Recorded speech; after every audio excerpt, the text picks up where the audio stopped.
আসসালামু আলাইকুম গাইস, আমি এমডি আশিক। অনেকেই বলছেন সৌদি আরবে এখন আসা যাবে কি না।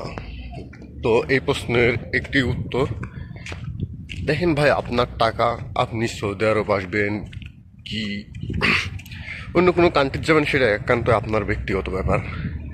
কিন্তু আমি বলবো বর্তমান সৌদির অবস্থা অনেক খারাপ। সৌদিতে না আসাটাই উত্তম, কারণ আসার পরে হয়তোবা আপনি কাজ পাবেন না, অনেক ঝামেলায় পড়বেন। কারণ সৌদিতে অ্যাভেলেবেল কাজ নয়। আমি 3 বছর 2 মাস মতন আছি, আলহামদুলিল্লাহ আমি ভালোই আছি মোটামুটি। কিন্তু অনেকের দেখছি যে সৌদি আরব আসার পরে কাজ নাই, কোনো কিছু নাই, অনেক কষ্টের দিন কাটাচ্ছে। অনেকেও ব্যাগ গিয়েছে, আমার সাথে আমার বন্ধু বান্ধব আসছিল, তারাও ব্যাগ গিয়েছে।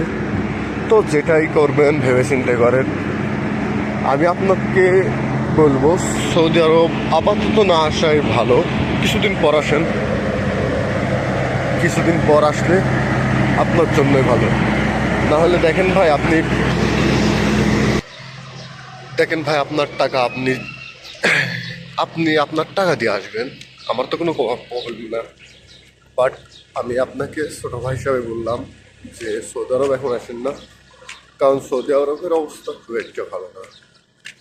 আর যদি হ্যাঁ আপনি খুবই কাছের ভাই বিরাদর থাকে তাহলে সেটা আলাদা হিসাব, কারণ তারা যদি নিজেরা ভিসা দিতে পারে তাহলে আপনি আসেন সৌদি আরব, এটাই।